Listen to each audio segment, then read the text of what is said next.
Welcome to another Realm Kast Tarkon bite-sized episode. I am the Mortal Kombat Phantom, and with me as always is my co-host, our lore master Yanni. Welcome, Yanni. Thank you, Phantom. Today we're delving deep into Mortal Kombat 1's opening cinematic and discussing the beginning of its story mode's Chapter 1. We're going to begin by breaking down the opening cinematic as we explore visual details, hidden references, and thought-provoking interpretations that you might have missed. And following our discussion on the opening cinematic, we will be moving into an analysis of the game's first chapter. And you can enhance your Realm Kast experience by joining us live on the Soul Stream, where we dive into Mortal Kombat and engage with you, our audience. So be sure to like and subscribe so you can be notified when we do go live. So before we start, our discussion will include obvious spoilers if you have not seen the opening cinematic or the beginning of Chapter 1's playthrough, so you have been warned. If you have seen the opening cinematic but not Chapter 1, we will be splitting this discussion into two sections, so you will have another warning before we jump into the first chapter. All right, so with that, let's jump into it. So the opening cinematic actually starts off with a literal snake oil salesman. We see on the cart a snake crescent, which comes into play in a little bit when we see who this mysterious voice is that is talking. This elixir is crafted from an ancient recipe. It has Patreon flowers, Margovian nectar, powdered teeth of an Arctican dragon. All this and more, infused with powerful Lycorian magic. There is a village in the next canton over, where everyone has purchased this miracle cure. Overnight, all diseases, even Tarkat, have disappeared. Yanni, did you notice what this snake is selling? Well, he's selling cure-alls, is he not? For, well, everything, including Tarkat. Yes, he is. So he says in the next town over, it has cured all diseases, even Tarkat has disappeared. Which kind of brings us back to something we've talked about previously on our bite-sized episode, the Tarkat disease itself. As far as we know, this is, our first hint that there might be a cure for Tarkat. To me, I was like, okay, this is full of, well, lies. Yeah, it doesn't seem genuine. This is a scam, straight up. Right. But I do like, before you move into, Tarkat itself, I do like that they've mentioned the ingredients and how they already mentioned powdered teeth of an Arctican dragon. It is really cool to see that specifically. And what exactly is Arctica, Yanni? Arctica is a region in Earthrealm. It's like an icy tundra. Obviously, just based on that alone, you can assume that the Lin Kuei have something to do with that, and you would be correct. It is the home of the Lin Kuei, as well as the Tengu clan in the game Armageddon, which also references the Temple of Delia, because, you're going through the game as Taven. And so it's actually pretty cool to see that reference there, like straight up the bat within the first minute.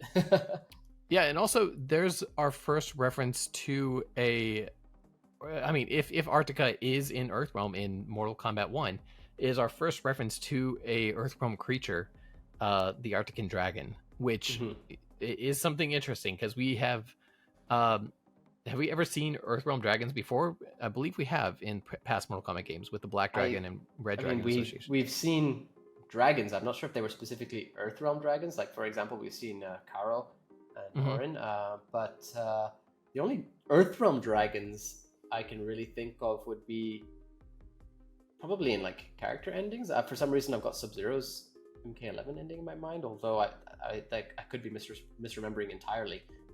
That one was Bihan and Kuai Liang coming together to work as both Sub-Zeros, wasn't it? So I'm not 100% sure if we've actually seen Earthrealm dragons aside from the obvious cop-out answer of Liu Kang. Right. But one thing that is interesting to discuss, just based on the ingredients that he's mentioned, is that he's mentioning the Arctican dragon, and as we've already mentioned now, that's in, well, Earthrealm. So are they in Earthrealm now? Is he in Outworld? Right, I was wondering that too. And I think that might come into play a little bit more too once we figure out who this mysterious voice is. But the true question you must ask is, can I afford to be without it? So at this point, we get the actual reveal of who this salesperson is. And we can see it's none other than Shang Tsung. who in this game is actually voiced by Alan Lee. He's taken over the reins from Kari Hiroyuki Tagawa, who played Shang Tsung in Mortal Kombat 11 as well as Mortal Kombat 1995. But I like how Alan Lee still has Kari's inflections when he's portraying Shang Tsung. Exactly, yeah. Yeah, I actually, like, before I remembered it was Alan Lee, I was like, this sounds so similar. Oh, yeah. Kari. Like, straight up from the first scene, you hear the voice and you're like, oh, that's Shang Tsung. Exactly, yeah. As if the snake on the caravan doesn't give it away. With Shang Tsung being known as the snake. And the fact that he wears that emblem now as his signia, I think is so fitting and cool in Mortal Kombat 1. The fact that that's his symbol that he's taken on, even in this role where he's a traveling salesperson. Well, one thing that's actually really cool, just even like with in some relation to the snake, really, is that from the first scene that we see him, we've already seen in the first ever reveal trailer for Mortal Kombat 1 that he's young, right? Mm-hmm. And now we see him as an old man. And to me, when I watched this for the first time, I thought, oh, he's old. So is he going to steal a soul to get his I don't know, his youth back? Is he actually old? Is this a different timeline or something? Like what's happening here? Like why is he old, and why is he, selling selling his stuff? Especially because in the original timeline in Mortal Kombat that we were introduced to him in 1992, he was an old sorcerer, and his youth was restored to him in Mortal Kombat 2 after his failure in losing the Mortal Kombat tournament. Shao Kahn restored his youth so that he could compete in the tournament and kind of redeem himself. So the fact that we're seeing an old man Shang Tsung, you start to wonder, where is this story heading? But we actually find out the answers soon enough. There was no magic! I took your elixir to an Imperial mage, and you know what she said? It's nothing! Just bourgeois tea! The mage is mistaken, kind sir. My elixirs are of superior quality. Their efficacy is guaranteed.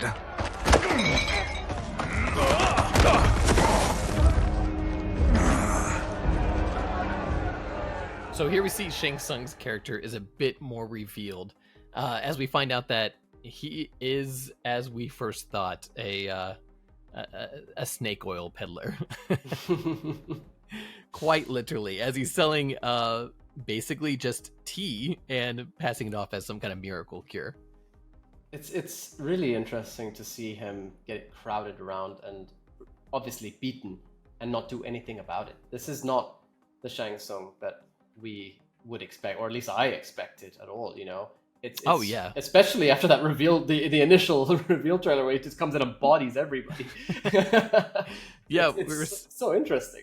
We're seeing we're seeing so far an old man who just kind of takes getting beaten up, rather than the master sorcerer who fought back and destroyed basically everybody with his cunning wits and his brutality throughout the rest of the original Mortal Kombat series.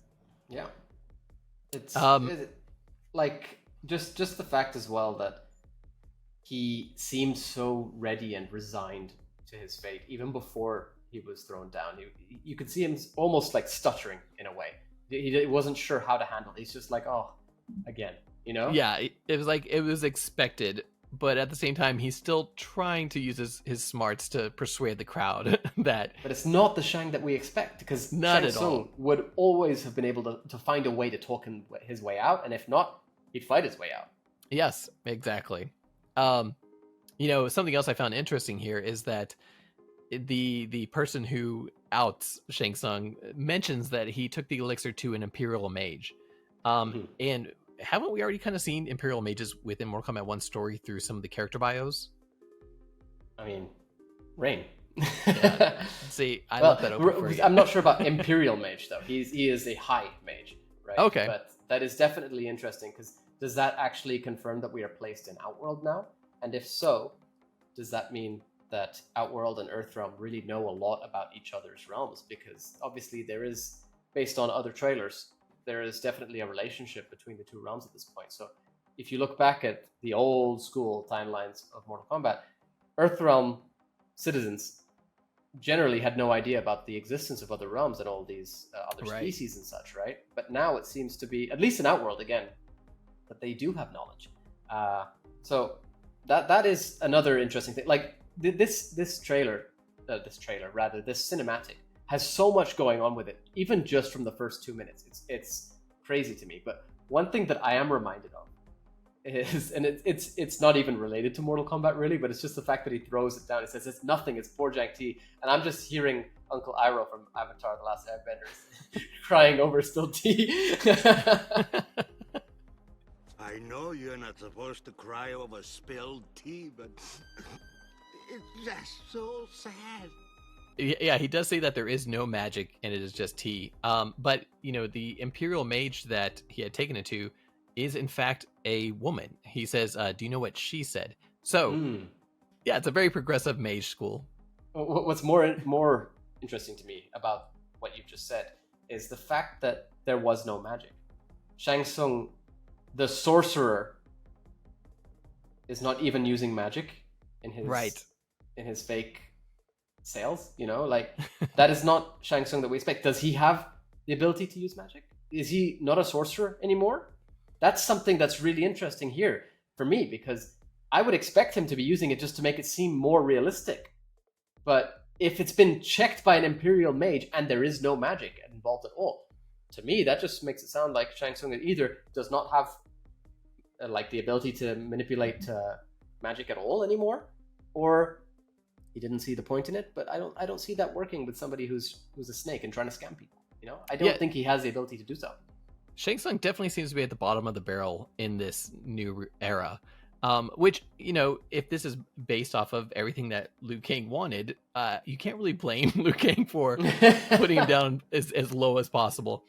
However, Shang Tsung still seems to have his knowledge and his education, it seems, because as he is about to get beaten, he does state that the magic elixir, or the Bojang tea, he says their efficacy is guaranteed. Their efficacy is guaranteed. And I love the way that this line is portrayed, because it is very classic Shang Tsung using his tongue in the way that we have seen in previous games. Yeah, he does sound like Shang Tsung, even if he's not going to the extent of what you would expect Shang Tsung to be doing. So exactly. I'm definitely with you there. But yeah, I don't know. No sorcery with Shang Tsung. That's a bit scary to even think about, So now we get the scene of the broken down cart. I don't know. I say broken down, but I mean I'm just assuming that they've also gone to town on the cart itself rather than just Shang Tsung himself. So here we see the after effects from Shang Tsung's confrontation. His cart is broken down or destroyed by the amount of people that seem to have mobbed him. The scene opens up with the old man Shang Tsung walking down the stairs. But, as you stated previously, wouldn't Shang Tsung have used his magic sorcery to protect his belongings or try to stop? Yeah, or even himself, exactly. He looks very beaten up in the scene. And then he leans over and he opens up his chest, where we get a glimpse of another snake logo on his wardrobe chest. Even though he is a traveling salesman, he seems to have acquired some wealth to be able to add his insignia to everything he owns, it seems. Well, I mean, what's more interesting to me is that he's not using sorcery for his disguise. He's literally pulling off what seems to be a wig and a fake beard. Yeah, so we get our big reveal in this trailer, and that is that Shang Tsung is actually young, and he is wearing an outfit. He is wearing a disguise rather than sorcery, where he has hidden his appearance. It's just so weird for me to see that he's using he's not using his magic for this sort of stuff. I really feel like he does not have sorcery now, just based on this alone. But he's also, I mean, he's not stealing somebody's soul to heal himself or anything. You know, it's just, it's all fake. Like the closest I would get to referring to is how they've made Smoke now a user of practical magic. Do you know what I mean? Right. Yeah. It's a very sad scene so far. Yeah, in the it is. You actually feel bad for Shang Tsung. Yes. Except when you remember that him giving fake medicine or selling fake medicine to somebody got their daughter killed. So it's like you feel bad, but it's like, oh, what? Should I be feeling bad for it? It's really weird. It's very conflicting, you know? It is. It is. Yes. It is an excellent ruse, your disguise. Here we get the entrance of a mysterious figure, the one that has the internet talking like crazy right now. And it's pretty obvious who it is. Oh, it is pretty obvious who it is, definitely. I mean, you might as well say it. You know, like, everybody's talking about her, and it's such a shock to see her return. That's right. I mean, can I just go ahead and say it? Kronika is it. alive. Yeah. Kronika's not only alive, but she is walking around well and in the shadows. So this is very unexpected. Well, especially from what we've thought so far with the story. I mean, okay, I'm going to bring up this question now, but I actually want to come back to it later. Mm-hmm. Okay, my question is, how does Kronika exist? All right, but let's go through this first. Backwater folk are far more likely to trust a kindly old man. She said, it is an excellent ruse, your disguise. Backwater folk are far more likely to trust a kindly old man. Now, my first thought here is, how is it a good disguise if everybody knows who Shang Tsung is? You know what I mean?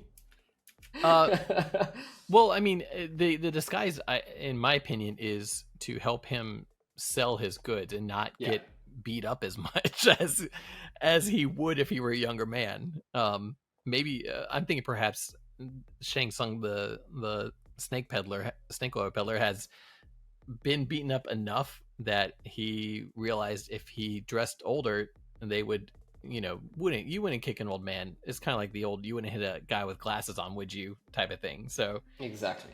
Yeah. Now, it's not just that as well. It's also the fact that now he can walk around as his true younger self and not get beaten up wherever he goes. Yeah, that's a great point.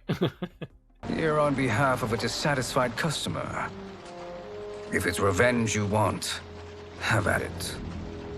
If it's restitution, there's nothing left. He's not even fighting back at this point. He's so resigned to it. He is. He's used to it.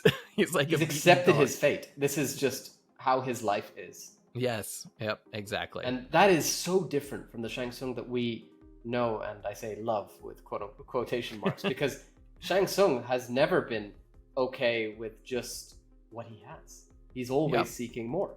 Yeah, he has. He's power hungry. He's a power hungry snake.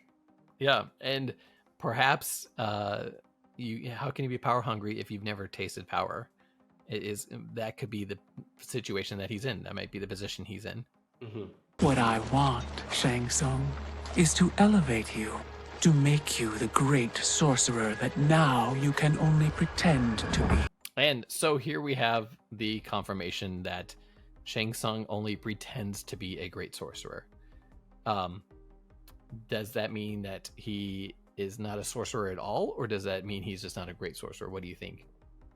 I have a feeling he cannot use any sorcery. I really think that, like, just look at the fact that he's using, as I said, practical magic. He's right. He's lying about everything. It's all smoke and mirrors. I think smoke and mirrors because of the practical effect. It's a fake beard. It's a fake wig. It's just him tricking people, and I don't see any just the fact alone that because this is a very important piece of dialogue. We talked about it, but it deserves a lot more praise in my opinion, because it is there to, in my opinion, tell us that Shang Tsung does not have any magic, because by saying I took it to an Imperial mage, she said there was no magic at all, it was just Borjang tea. I'm definitely paraphrasing, I'm not sure the exact quote, but I really would expect Shang Tsung, if he's trying to sell stuff like this, to put some magic in there, just to cover his tracks in a way. But to at least the fact that trick there is the no magic, mages, even. yeah, exactly. Yeah, like, oh, there's something here. It helps cure a cold, Yeah. Now she says, "What I want, Shang Tsung, is to elevate you." And like, why? What does she stand to gain here? A generous offer. Why me? You are uniquely resilient. Who else could eke out a living traveling Outworld's hinterlands, selling quack cures and fake magic? A living? It is barely survival. And you were meant for more. To live among kings, not peasants. She says traveling Outworld's hinterlands. So, 1, confirmed. We're in Outworld. Oh, yeah, that's right. That is important for us to note. The next thing is that she says hinterlands, which is remote areas. So he is, she's already mentioned as well, backwater folk, right? So he's just going around, he's nowhere near the cities, he's just trying to survive, and he even says that. This is barely survival. Shang Tsung is, as you said earlier, at the bottom of the, what do you call it? I'll just go with food chain, you know what I mean? Like he's the lowest possible class, it seems, almost. And that is the opposite of what we expect from Shang Tsung. But since before you were born, you have been conspired against by those who fear how formidable you could become. Yeah, you should be living amongst kings, not peasants. You were meant for more. But since before you were born, you have been conspired against by those who fear how formidable you could become. Now, and who has that power? Who could conspire against somebody before they were even born? Only a god. A fire god. Yeah, exactly. And that is, of course, Liu Kang. Mm-hmm. So, we've already seen in a past biography, actually, that one individual has, I would say, potentially been conspired against. And we cover this in our Rulers of Outworld trailer analysis. But Shao Kahn himself was born weak. Yeah, that is not a coincidence. Right. It looks like Liu Kang has done his best to keep down the threats to not just Earthrealm, but I would say even just the universe. Yeah. Right. Whether or not the Kamidogu still exists, etc., if that would mean that the one being is brought back, I don't know. But just the individual threats of Shao Kahn, and in this case, Shang Tsung, seem to have been, by Kronika's words, conspired against. By somebody who fears how formidable they could become. So, Shang Tsung, we know that he is arguably one of the most powerful villains, even if he was serving Shao Kahn for millennia. How do you know this? Who are you? Shang Tsung asks a few important questions. 1, why me? 2, how do you know this? 3, who are you? He's obviously confused here. Why does Kronika know all of this? Obviously, he doesn't know who Kronika is in this timeline. We sit here knowing who Kronika is. Now, the first question I have before you play the next part, we're going to come back to this. You probably have some things to say, Phantom. I know you do, but I want to progress with the trailer before we get into that. Is that the same voice actress for Kronika from MK11? Is that Jennifer Hale? I don't think it's been confirmed yet. Does it sound like the same one? It does to me. I am your deliverer, Shang Tsung. Join me, and I will put the realms at your feet. Join me, and I will put the realms at your feet. And then we get a glimpse of Shang Tsung potentially understanding what it means to have power for the first time in this first lifetime. Taste of power. Yeah. Exactly. Of true power. Which is frightening because, as we said earlier, Shang Tsung is very power hungry, and so just a taste of power could mean the downfall of everything when it comes to somebody like that. I mean, I get Willem Dafoe vibes from that face, those faces at the end.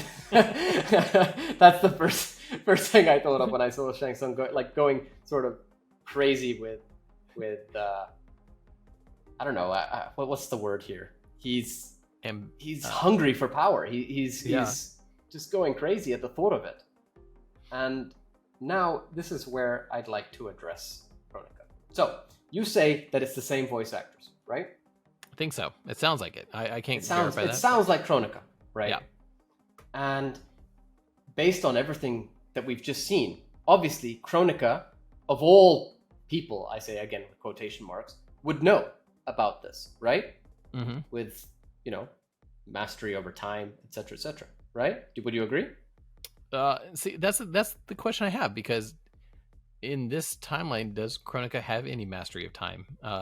Last we saw, it was Liu Kang who wielded the crown and can control the hourglass. But the hourglass and the crown are not her only abilities. Those just magnified her abilities, and the hourglass was used to control space and time.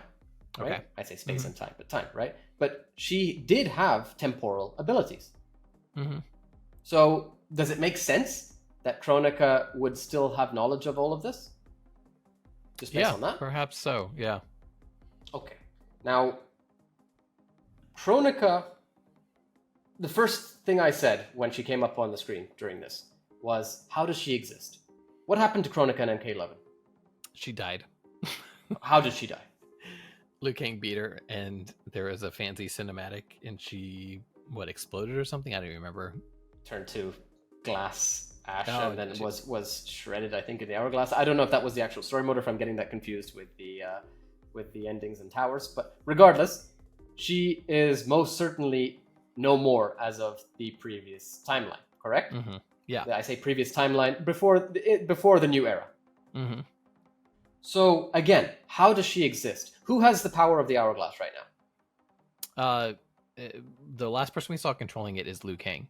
Yes. And we've seen in a previous trailer now that Garrus is protector of the hourglass. Mm-hmm. So, if Kronika was I really hope they're going to retcon this, but if Kronika was a Titan and she was destroyed entirely, how is she back? Right. What do you think? Somebody would have brought her back, or maybe she couldn't ever be destroyed. Those are really two options. Well, that's a good possibility. Now, I have two theories. Mm-hmm. The first one, I believe, and we get into this in our Garrus reveal trailer, the Keepers of Time trailer analysis, where I think that Garrus is potentially going to, betray Liu Kang, or maybe not betray, but it could even be that Liu Kang betrays him, because he is Liu Kang's protector of the hourglass. They are friends. He even says in the trailer, Garrus, my old friend. It's been eons. Yes. Yeah. And so Garrus is there to protect the hourglass. But what if Garrus is disillusioned with Liu Kang's manipulation of time and his vision, and he's trying to bring things back to the way that they should be. And the way they should be for him would mean with Kronika, right? Mm-hmm. My next point is going to relate to everything we've seen from Mortal Kombat 1's reveal trailer so far. Each trailer, we've heard dialogue, and it's switched to another scene, and we expect that dialogue is related to that scene. Mm-hmm. We've seen characters fighting with somebody and then saying something else, and then we think that, oh, okay, so they fought, and then this was the conversation after. Oh, this happened first, and then that happened next, so this scene takes place before that one. But my opinion is that most of the trailers have actually shown us the exact same scenes over and over and over again, just from different angles. It's all misdirection so far from NRS, in my opinion. These trailers, in my opinion, are actually so well done. Like, whoever is in charge of doing these really should be proud, because we've seen the same scenes just from different angles. We've seen, for example, in the Banish reveal trailer, we see Ashura slashing away a green projectile. And then it immediately cuts to Havoc. But Havoc is shown immediately after in his gameplay to throw a red projectile. And so we look back at that trailer and we see, oh, it's a green skull. Quan Chi. And then we see Quan Chi. But they never explicitly showed his face to us, did they? So it's all misdirection. Right. Now, Kronika. How does she exist? I ask the same question again. If she has been, for all intents and purposes, deleted from reality, how is she back? And how does she know all of this? And why is she returning to, of all people, Shang Tsung, who turned on her? He made her crown. Remember? Yeah. So, Kronika. Let's go back to this trailer now. I know I have a very long-winded point, but I'm going somewhere with this. Okay. Shang Tsung, this trailer begins with him as an old man. Firstly, deceiving us. We think that is Shang Tsung, right? Yeah. Because he's older. So Shang Tsung is older now. I even said at the beginning, like when I saw this, I thought that maybe this is a different timeline and we're going to see Shang Tsung sort of revert to his younger self, etc., etc. But then we see that he takes off the disguise. It's a disguise. We then see that when people come in and they call him out on it, he's also been deceiving them, right? Now, lots of deceit going on here. Where have we seen that before? Mortal Kombat, deception. Okay. So, that is not Kronika. Oh, I was wondering is if Damashi. I was wondering if you were heading this way. Yeah. Wait, you said it too? That is Damashi. That would be some very interesting writing. I don't know if that's the case, but because, like I said, Kronika could be back, either brought back in the story, or she could have been undestructible, never really being able to be taken out of the equation because of her time manipulation problems. Kind of like Cable from the X-Men. He's like the retcon king. No matter how many times he dies, he can come back from a different point in the future and change things, and then he'll exist. So when you start experimenting with time the way that Mortal Kombat story has, you lose a lot of rules that apply to a canonical structure. But I like the idea of Damashi being used in a way like this to kind of deceive people and set up the board in order to have a Onaga return at the end of it. Yes, Spoilers exactly. for anybody who hasn't played Deception. They've had their chance. But I really believe that is not Kronika. Because one thing about Kronika from Mortal Kombat 11 is, how many times did you hear her say, I am Kronika, Titan? How arrogant was she? How many times did she say her name? And now, when Shang Tsung asks her, who are you? I am your deliverer, Shang Tsung. She doesn't say her name. Yeah. Now, let's look at some other things. Oh, sorry. Also, the way that Kronika is dressed in this scene, she definitely seems humbled and not as regal as she was in Mortal Kombat 11. It could just be that she has been knocked down quite a few pegs in the same way that Shang Tsung has, and now she has a plot to regain her stature and her powers and her abilities. I mean, who knows where she is at in this timeline? It could be that she, just like Shang Tsung, it doesn't seem like Liu Kang can just unalive somebody completely. People will still exist, and Kronika might still exist, but maybe she is just a maiden in this timeline, but due to the fact that she has that connection to time, she remembers the various timelines and is looking at a way to regain her power.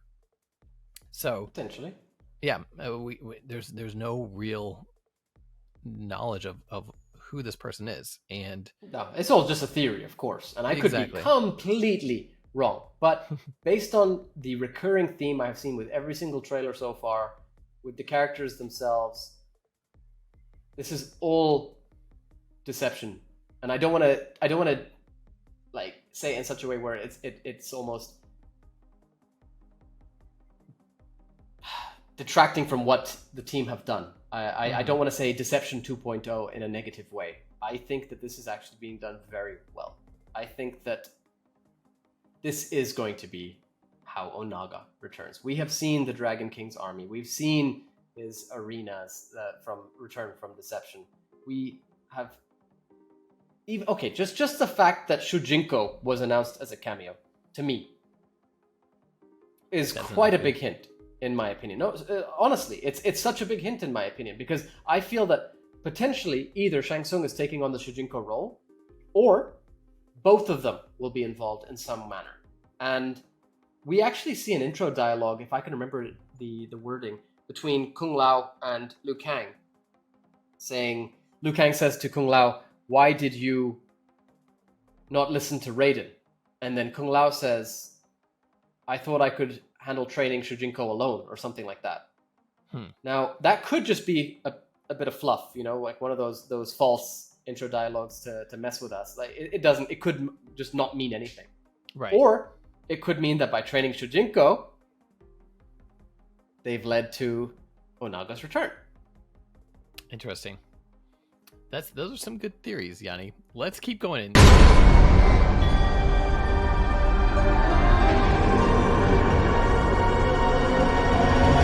With that, we get the Mortal Kombat logo and the new musical score that is going to be on this game. And, you know, something that the musician has done very well with this new intro music is having that Asian aesthetic with a very peaceful sound to it, but then it transitions into this sense of doom. You know, and as we've talked about with some of the previous trailers, it could be that the new era is not as peaceful as Liu Kang likes to think that it is. Yes. And I mean, just the fact that we're getting a game centered around the events means that it is most certainly not going to be as peaceful as they were hoping it would be. But based on everything we've seen, I really stick by my theory. I have thought this since I watched the cinematic for the first time. That is not Kronika. That is, in my opinion, Damashi. That is the deceiver. Damashi means the deceiver, for those who are unaware, and funnily enough, Shujinko means protagonist. So in this case, I feel like it's not as on the nose as Deception was, which still managed to blow everybody's minds anyway, regardless. Now we look back and it's like, it's so obvious. How could you not know that? No, we had no idea. You know, you say that, but as we've talked to various writers from the Mortal Kombat franchise throughout the years and on our podcast, the Realm Kast, it's been very evident, as Jeremy Adams once said, nobody ever really dies in Mortal Kombat.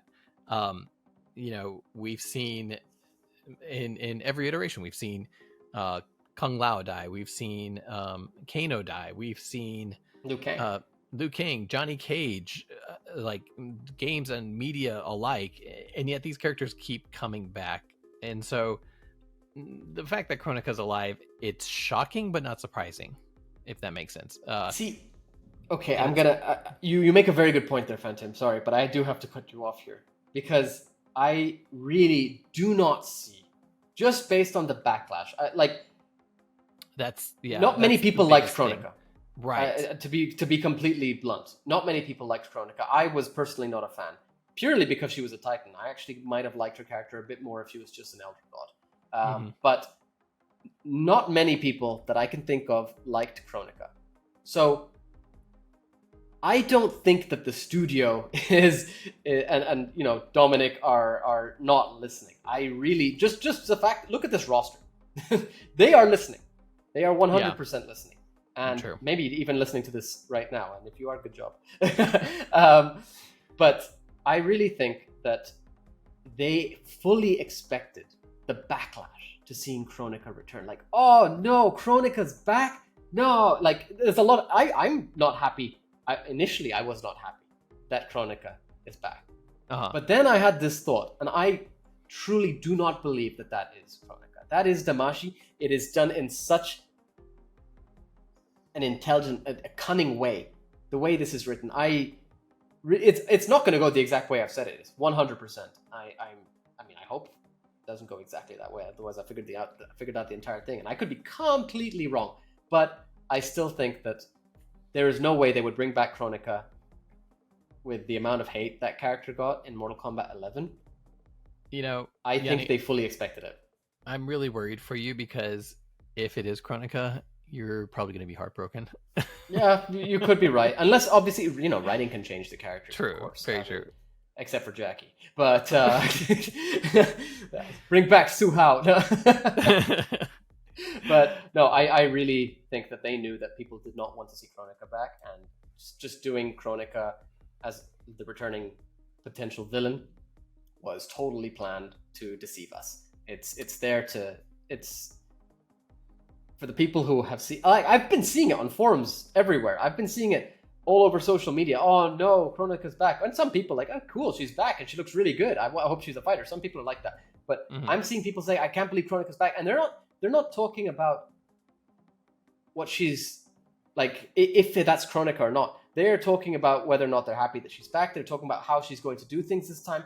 It's all, in my opinion, misdirection, and that has been the recurring theme with every single trailer they have shown us so far with Mortal Kombat 1.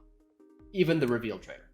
I hope you're right. That would be an interesting take on Damashi, and I really do hope that you're right on this, because that concept that you've come up with in your fanfiction headcanon is really good.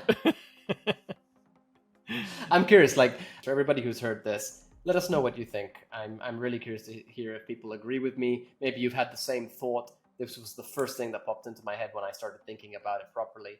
I'm really curious to hear if people agree with me, or agree with Phantom, or think something entirely different. Very, very possible. But let me know if you agree with me, if you disagree with me, if you're on Phantom's side, which is always the wrong side, or if you're with me, who always gets everything right. Skepticism, that's all it is. Could Kronika be Kronika? Could Kronika be Damashi, the Deceiver?